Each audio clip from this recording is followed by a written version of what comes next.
I don't know who needs to hear this, but somebody definitely does. I don't know if it's a family member. I don't know if it's the actual person going through the situation, like with their health, with amputation. Everybody should know by now I'm a bilateral amputee. Did a few tutorials on like how to clean the liners, how I put them on, how I dress the prosthetics, and I'm just getting started. But this message is because somebody asked me a question. I told everyone I was open to DMs or messages, and I will answer them and keep it anonymous. But um, they asked me, how do I deal with it? So I asked them again. I said, what do you mean? How do I deal with it? Like, how do you deal with being a bilateral amputee? For those of you that don't know what that means I have both of my legs amputated below the knee, and I've adapted pretty well. But truth be told, it's not an easy situation to adapt to at all. You'll get a glimpse of different individuals reaching different heights, be it racing. I seen some fast runners. Shout out to Hunter Woods, one of the fastest bilateral amputees I ever saw. Um, you have some people that climb mountains. You see them swimming, or you see him or her, I should say, swimming. You see them doing different activities, but that's the physical part. And sometimes we could push ourselves to do physical things, but our mental is not healed or recovered properly at all. And that's in any circumstance, right? A lot of people that have frustration issues, I should say, they go to the gym. Some do yoga. We have different ways of alleviating that tension. So that means that they're dealing with a stressful or traumatic situation while at that gym, while in that yoga class, while swimming, while meditating, while reading, right? But they still achieve that physical activity. The mind hasn't recovered though. And I say that to say because a lot of times we'll show these physical achievements as a way to show you our strength or getting by. It's because whether most of us say it or not, or whether many say it or not, after going through this, some of us have a point to prove. Whether it's to ourselves, whether it's to family members, whether it's to friends who counted us out because of the amputations, trust me, we have a point to prove. And some just won't bluntly say it. Call me unorthodox, or as they like to say, thinking outside the box. But this is the truth. We miss those limbs, us amputees. We stress daily about not having it. And me, a person that had my limbs all my life, I'm 46 years old. To lose them at over 40 was like a major loss to my life. And there were a few times when this is the part that's a little rough for me. But I had to get the courage up to do this video because I'm doing these other videos showing the strength, getting dressed and smiling. And when it first happened to me, I had a great attitude about it, right? I said, no matter what, I'm gonna keep pushing forward. And I did. Ultimately, I did. And I knew I wasn't gonna give up on myself. I knew I wasn't gonna give up on the life I'm still destined towards, and it's actually working out. I knew I wasn't gonna give up on my children, my wife, um, family that needs me, or myself. I knew that, but it didn't stop me from going through these certain emotions that some amputees out there don't have anybody to talk to about, or they really feel no one else understands, which may be true in a sense, except another amputee. So I know your frustrations. I know your weakness. I know what angers you. I know not being able to get the socket on because of the swelling will drive you crazy. I know about the wounds developing after you have amputation, and if it was below the knee, it risks you being above the knee amputation. I know about certain things, these ulcers that can develop if you're diabetic even after amputation, and I know how those things put you in a bad place. What I'm here to tell you is when people come out on these social media platforms and open themselves up like I am right now, reach out if you need those people. You don't have to know them. You never have to met. You never met them. You never have to meet them in person.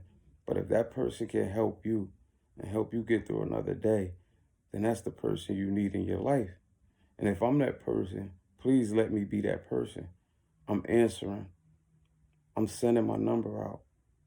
I'm answering messages, DMs, I'm answering texts because I know that it could drive you to a place that makes you question life.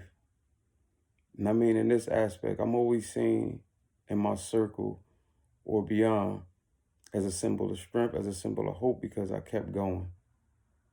But it's not that simple.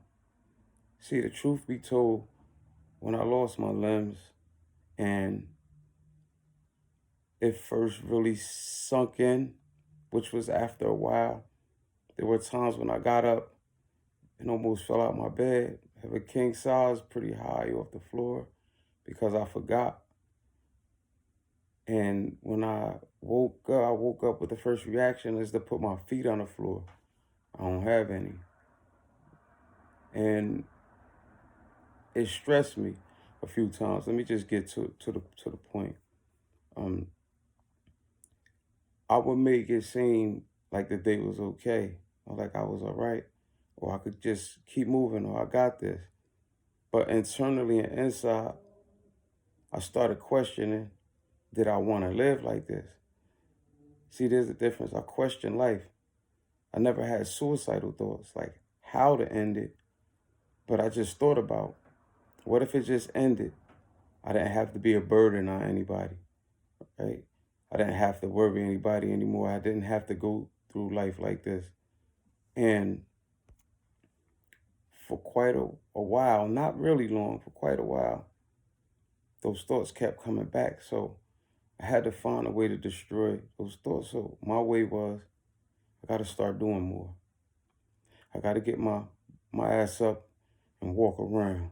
I got to get up, jump in this car, and take that ride to the mall, or take the kids to the park, or do any activity with the family, or go out to eat with the family. Or I just had to get back to regular life, but realize that I had to build a life that moves at my pace.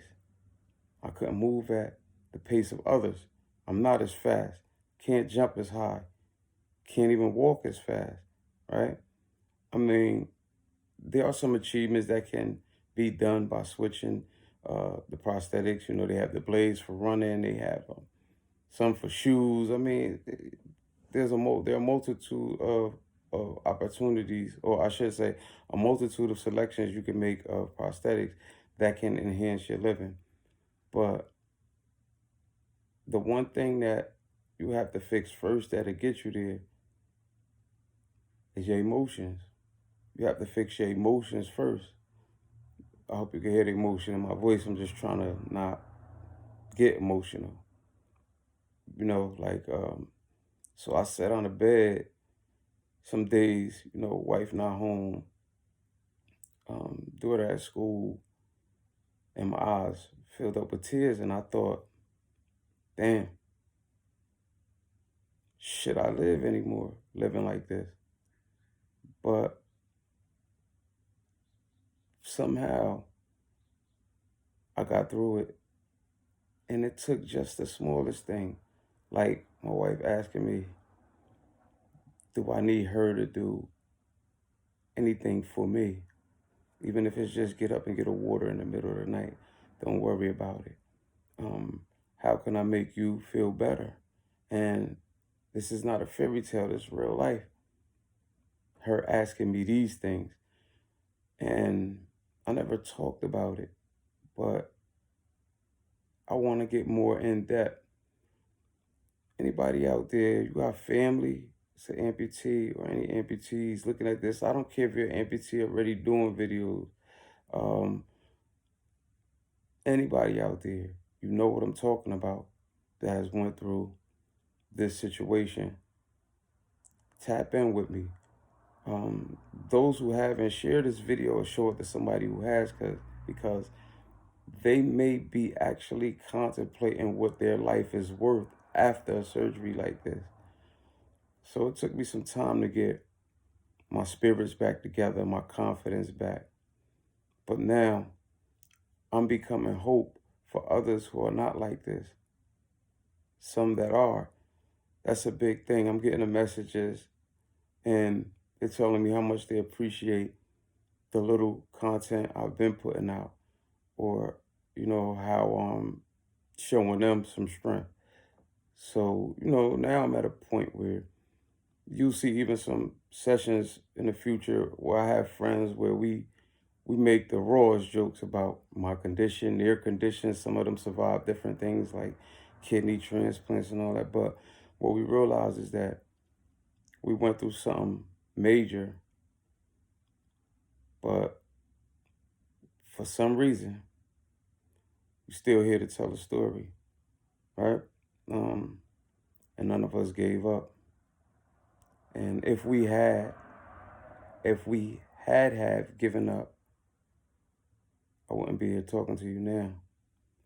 I'm thankful for every next day of life, no matter what my condition is. And the one thing I know is how to help somebody else get through their situation. And I know from experience, I'm not a psychiatrist, I'm not a doctor, I'm a person going through real experiences. And if you have somebody going through that may need me, you put them in contact with me. You make them aware of my presence. You don't have to like me. You don't have to love me. You don't have to want to support me. But for that person that's going through this new situation, whether it's cancer, HIV, amputation, diabetes, and it's new to them, put them in tune with somebody like myself, because it's for their benefit if you care about them. Because I needed people like myself when I got weak and thought that I shouldn't be here another day with no legs. But what can I say? I got legs now. They're waiting for me to put them on. They're waiting for me now. I've been talking long enough. This was just something light and minor, but I think can be major. Please do me a favor.